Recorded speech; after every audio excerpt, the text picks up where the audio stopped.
तरीके से शरद पवार जी के बच्ची पर हमला किया गया, बेटी पर, जो लीडर है हम लोग को, इतनी घिनौनी हरकत करते हैं ये लोग, तो इसका जवाब महाराष्ट्र में भी और झारखंड में भी आप देख लेना।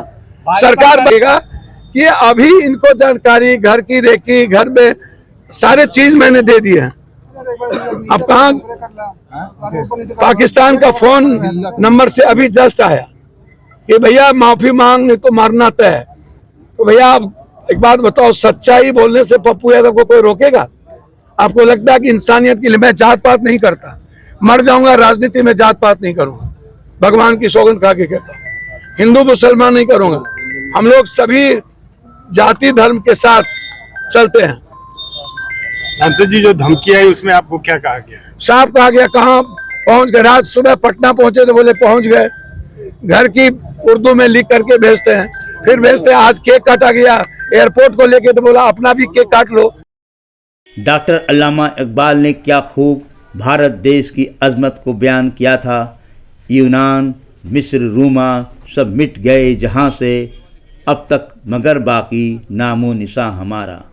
भारत की राजनीति में भी उत्तर प्रदेश के सांसद अफजाल अंसारी और बिहार के राजनीति के सांसद पप्पू यादव को भी ख़त्म करने के लिए तरह तरह की साजिश रची जा रही है। फिर भी ये लोग गरीब जनता की दिलों की दुआओं से बचे हुए हैं और गरीबों की आवाज़ को बुलंद कर रहे हैं। जिस तरह से 1985 में उत्तर प्रदेश के विधायक बनकर अफजाल अंसारी ने सामंतवादियों के आँख का किरकिरा आज तक बने हुए हैं, उसी तरह बिहार में 1990 में पहली बार मधुपुरा के सिंहेश्वर विधानसभा से निर्दलीय विधायक बनने के कारण आँख के किरकिरे आज तक बने हुए हैं। अपर सत्र न्यायाधीश MP MLA शक्ति सिंह की अदालत में बिहार के पूर्णिया सांसद राजेश रंजन उर्फ पप्पू यादव मोहम्मदाबाद पुलिस की अभिरक्षा में पेश हुए। गिरफ्तार न होने पर मंगलवार को सख्त रुख अख्तियार करते हुए मोहम्मदाबाद प्रभारी निरीक्षक को न्यायालय में व्यक्तिगत रूप से उपस्थित होकर स्पष्टीकरण देने का आदेश दिया था। साथ ही साथ इसके लिए न्यायालय ने 21 नवंबर की नियत तिथि की थी। मुकदमे में पुकार पड़ने पर हाजिर न होने पर न्यायालय ने बीते 22 अक्टूबर को पूर्णिया सांसद सहित 11 के खिलाफ गैर जमानती वारंट जारी किया था। मुकदमे में 10 आरोपी हाजिर हो चुके हैं। सिर्फ सांसद अब तक न्यायालय में हाजिर नहीं हुए थे। बीते 8 नवंबर 1993 को मोहम्मदाबाद थाने के तत्कालीन थाना अध्यक्ष BN सिंह ने मुकदमा दर्ज कराया था। उन्हें सूचना मिली कि बिहार प्रांत के 2 विधायक पप्पू यादव और उमेश पासवान अपने साथ काफ़ी संख्या में लोगों को लेकर उत्तर प्रदेश में अपने विरोधी राजनीतिक दलों के चुनाव सभाओं में गड़बड़ी उत्पन्न करने के लिए उजियार घाट की ओर से होते हुए इस जनपद में प्रवेश कर रहे हैं। इस पर मोहम्मदाबाद कोतवाली ने उन्हें साहनिंदा में रोककर उन पर मुकदमा दर्ज किया था। इस मामले में पुलिस ने आरोप पत्र मुख्य न्यायिक मजिस्ट्रेट के न्यायालय में पेश किया था, जहां विचारण के बाद मजिस्ट्रेट न्यायालय ने पूर्व में सभी आरोपियों को 31 जुलाई 2023 को दोष मुक्त कर दिया था। लेकिन फिर अभियोजन ने उक्त आदेश के विरुद्ध जिला जज के न्यायालय में 6 सितंबर 2023 को जिला शासकीय अधिवक्ता कृपा शंकर राय ने अपील दाखिल किया। जिला जज की अदालत ने मामले को MP MLA की अदालत में सुनवाई के लिए भेज दिया था, जहां पर पत्रावली अपील बहस में चल रही थी। बार बार पुकार पड़ने पर आरोपियों की तरफ से कोई उपस्थित नहीं हुआ। इस पर न्यायालय ने सख्त रुख अख्तियार करते हुए सांसद राजेश रंजन उर्फ पप्पू यादव सहित 11 लोगों को विरुद्ध गैर जमानती वारंट 22 अक्टूबर को जारी करते हुए 4 नवंबर को नियत की थी। 10 आरोपी इस मुकदमे में हाजिर हो गए और गैर जमानती वारंट को निरस्त करा लिए, लेकिन पूर्णिया सांसद राजेश रंजन और पप्पू यादव हाजिर नहीं हुए। न्यायालय ने आदेश दिया कि गिरफ्तारी सुनिश्चित की जाए, लेकिन गिरफ्तारी नहीं हुई। इस बार न्यायालय ने सख्त रुख अख्तियार कर मुकदमा प्रभारी निरीक्षक को स्पष्टीकरण देने का आदेश दिया था। इसी आदेश का खबर मिलने पर आज पूर्णिया के सांसद पप्पू यादव, अपर सत्र न्यायाधीश MP MLA शक्ति सिंह की अदालत में हाजिर हुए। हाजिर होने के बाद किस तरह से उन्हें भारत की राजनीति का पर्दा खोला है, गरीबों की आवाज़ को बुलंद किया है पत्रकारों के सामने, आप भी सुने G72 न्यूज़ के लिए जावेद बिन अली की विशेष रिपोर्ट।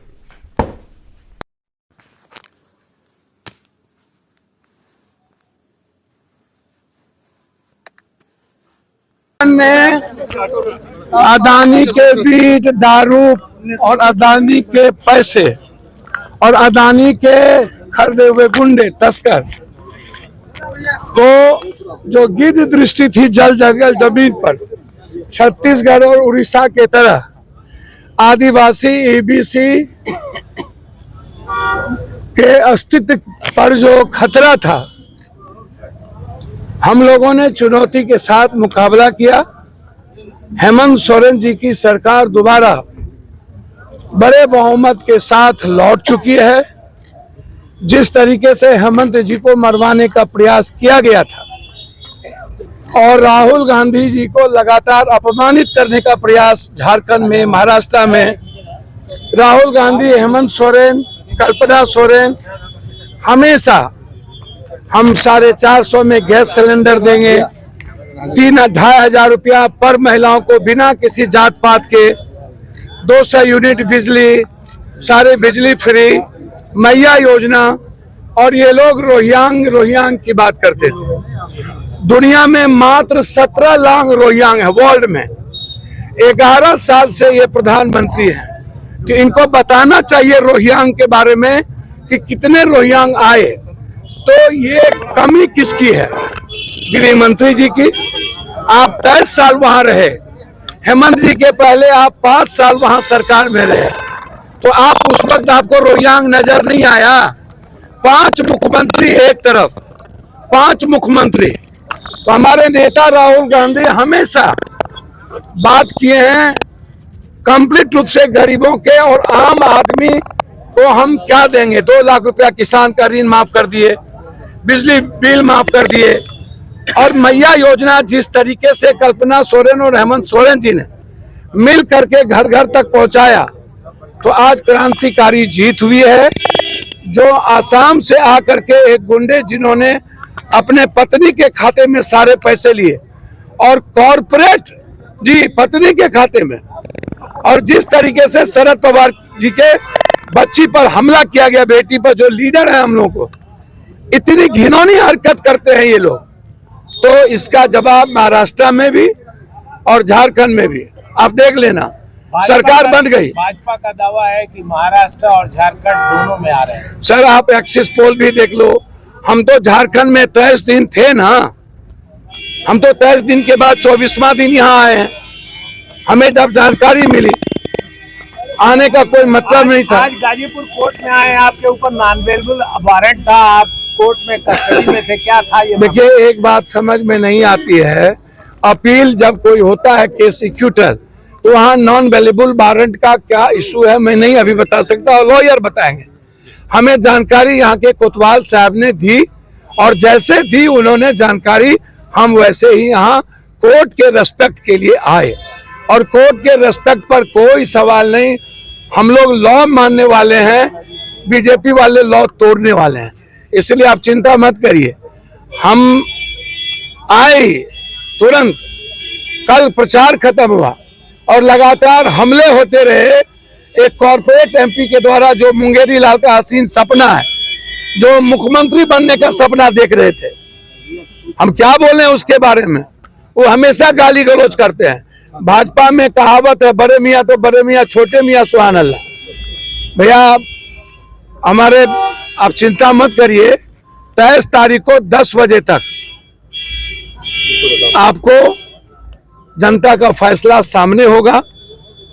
और जिस तरीके से महागठबंधन, महाअघाड़ी ने आम आदमी के हित में विकास के लिए संकल्पित है और आदिवासी और गरीब को बचाने के लिए हम सब की सुनिश्चित जीत हो चुकी है। आप मत घबराइए, हम पर इतना हमला हुआ, इतना डेली, अभी भी हमको कहा गया मार देंगे। क्या कहेंगे जो कार्रवाई हुई है चुनाव आयोग को लेकर? सर, चुनाव आयोग कोनो आयोग है? वो भाजपा का दफ्तर है, कार्यालय है, वो चुनाव आयोग है। जिस तरह से वोटरों को खदेड़ा जा रहा है उसको लेके क्या कहेंगे? भैया, चुनाव आयोग है। जिस तरीके से उत्तर प्रदेश में आप देखेंगे आई कार्ड, आप मारेंगे गोली, आप रिवॉल्वर तानेंगे, जिस तरीके से कौन होते हैं आप आई कार्ड देखने वाले, वो प्रिजाइडिंग अफसर देखेंगे कि आप देखेंगे। आप बूथ के बाहर किस तरीके का व्यवहार कर रहे हैं हम लोग, आप हमको बताइए। क्या ये डेमोक्रेसी बचेगी? आप किसी भी तरीके से इंसानियत को तो मार ही दिए, लोकतंत्र को मार ही दिए, संविधान खत्म करने की तैयारी में आप हैं ही। किसान बर्बाद हो ही गया, बेटी पढ़ाओ बेटी बचाओ खत्म हो ही गई। जीएसटी में आपने क्या किया? सारे इनकम जीएसटी कमिश्नर एक महीने में 10 करोड़ रुपया, 2 करोड़ उगाही करता है। सारा देश का व्यवसाय त्रस्त हो गया है। जीएसटी कमिश्नर के खिलाफ बड़ी आंदोलन की जरूरत है, इसको हम सदन में उठाएंगे। और इस देश में जिस तरीके से अदानी पर एफआईआर लॉन्च हुआ है धोखाधड़ी का, आपको पता है कितना बड़ा एफआईआर लॉन्च हुआ है अदानी पे? अमेरिका में जो अब ट्रंप ही बचा ले तो अलग बात है, अन्यथा अदानी अब गए बूट लाते। इसलिए सर छोड़िए, हम किसी की चिंता नहीं करते हैं। जिसको मारना है, अभी हमको धमकी दी गई रास्ते में, गाजीपुर पहुंच गए, दिखाओ मैं आपको, ला मेरा फोन। सर बोला 3 बार रास्ते में धमकी आई, अभी फोन दो, अभी आई, गाजीपुर पहुंच गए। जितना बच सकते हो बच जाओ। क्या लगता है सर ये फेक है या क्या है? सर, पाकिस्तान से, मलेशिया से, और 22 महीने डीजीपी, सीएम, होम मिनिस्टर को मैंने दे दिया हूँ 22। और झारखंड दोनों में आ रहे हैं। सर, आप एक्सिस पोल भी देख लो, हम तो झारखंड में 23 दिन थे ना, हम तो 23 दिन के बाद 24वां दिन यहाँ आए हैं। हमें जब जानकारी मिली, आने का कोई मतलब नहीं था। आज गाजीपुर कोर्ट में आए, आपके ऊपर नॉन अवेलेबल वारंट था, आप कोर्ट में कस्टडी में थे, क्या था ये? देखिए, एक बात समझ में नहीं आती है, अपील जब कोई होता है केस इक्यूटर, तो वहाँ नॉन अवेलेबल वारंट का क्या इशू है मैं नहीं अभी बता सकता, और लॉयर बताएंगे। हमें जानकारी यहाँ के कोतवाल साहब ने दी, और जैसे दी उन्होंने जानकारी, हम वैसे ही यहाँ कोर्ट के रेस्पेक्ट के लिए आए। और कोर्ट के रेस्पेक्ट पर कोई सवाल नहीं, हम लोग लॉ मानने वाले हैं, बीजेपी वाले लॉ तोड़ने वाले हैं, इसलिए आप चिंता मत करिए। हम आए तुरंत, कल प्रचार खत्म हुआ और लगातार हमले होते रहे। एक कॉर्पोरेट एमपी के द्वारा जो मुंगेरी लाल का हसीन सपना है, जो मुख्यमंत्री बनने का सपना देख रहे थे, हम क्या बोले उसके बारे में? वो हमेशा गाली गलौज करते हैं। भाजपा में कहावत है, बड़े मियाँ तो बड़े मियाँ, छोटे मियाँ सुभान अल्लाह। भैया हमारे, आप चिंता मत करिए, 23 तारीख को 10 बजे तक आपको जनता का फैसला सामने होगा।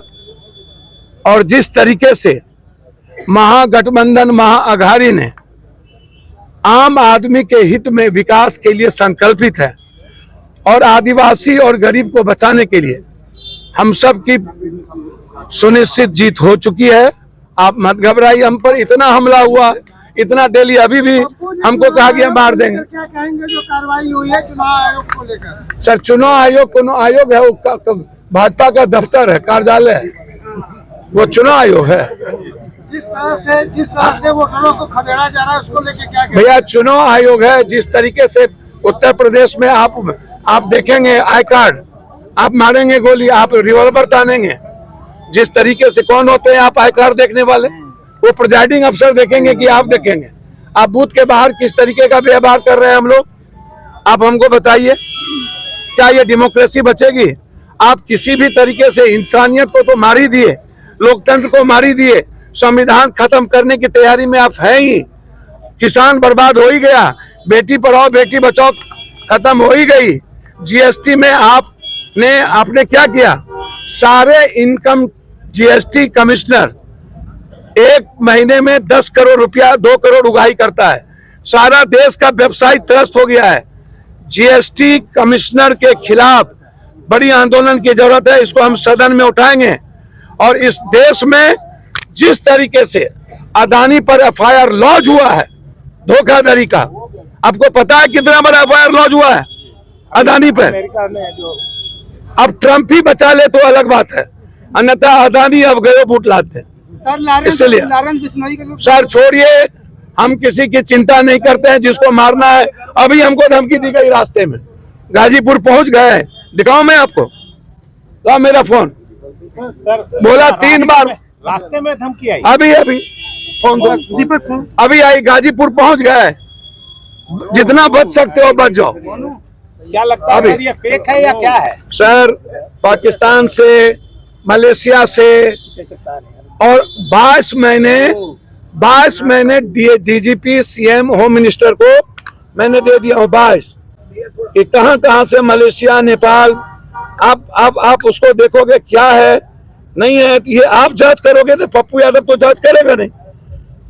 मैं तो कुछ आपको बोल नहीं सकता हूं, लेकिन आप जिस तरीके से लगातार आप मामले को देखोगे तो आपको आश्चर्य लगेगा कि अभी इनको जानकारी, घर की रेकी, घर में सारे चीज मैंने दे दिए हैं।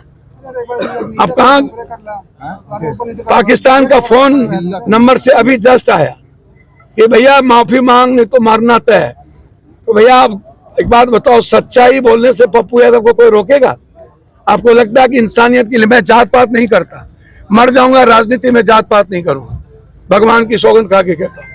हिंदू मुसलमान नहीं करूंगा, हम लोग सभी जाति धर्म के साथ चलते हैं। सांसद जी जो धमकी आई उसमें आपको क्या कहा गया? साफ कहा गया, कहाँ पहुंच गए? रात सुबह पटना पहुंचे तो बोले पहुंच गए। घर की उर्दू में लिख करके भेजते हैं, फिर भेजते हैं। आज केक काटा गया एयरपोर्ट को लेके तो बोला अपना भी केक काट लो, 24 के पहले मरना तय है। अभी गाजीपुर इन किए तो बोले बक्सर क्रॉस कर गए। तो लगातार जिस तरीके से आप एक नहीं और हर घटना में किस गाड़ी में बैठे हो ये भी वो बताता है। अब आप हमको 92 पाकिस्तान में कहाँ गए? पाकिस्तान में। अब आप अभी का 5 SMS देखो उसका। सर इस 5 तरह की धमकियां आपको क्यों? मैं अभी यहाँ कोतवाल जी को दे के जाऊंगा हर परिस्थिति में। मैं यहाँ हूँ, हर हमको इस क्षेत्र में मिला तो मैं उनको दे के क्या जाऊँ। तारीख पड़ी है सर स्पॉट गाजीपुर वाले में आज? 3 बार तो बच निकला, हमारे हाथ से किस्मत है। झारखंड तो बच निकला है, यहाँ नहीं बचेगा। 24 घंटा रैकी कर रहा हूँ। तो देखिए एक बात समझिए, मैं किसी से डरता, देखिए ये लड़का गया था मेरे ऑफिस और यहाँ से ये सेल्फी भेजा तो उसने मेरे ऑफिस को उड़ाने की, रॉकेट लॉन्चर की तस्वीर भेजी। आपको आश्चर्य होगा। देखिए ये ऑफिस है, इसको यहाँ उर्दू में लिखा, फिर ये भेजा रॉकेट लॉन्चर की तस्वीर, मैं तुम्हें वही मार। तो अब सवाल उठता है कि मैं 7 बार जो आदमी सांसद रह गया, 3 बार मैडम, और वर्ल्ड में सबसे ज्यादा गिनीज बुक में जिसका नाम हो, तो अब आपसे सच्चाई से कौन डरेगा? आप हमको बताओ, आप संविधान और लॉ से बाहर तो हो नहीं। अब मैं यहाँ कानून के सम्मान ना करूं तो क्या करूं? बिल्कुल रेस्पेक्ट करूंगा। अगली तारीख कौन सी पड़ी है? सर ये तो मेरे लॉयर आपको बताएंगे। मैं कानून के सम्मान के लिए यहाँ आया। मैं इतना जानता हूँ कि हम दोनों स्टेट जीते।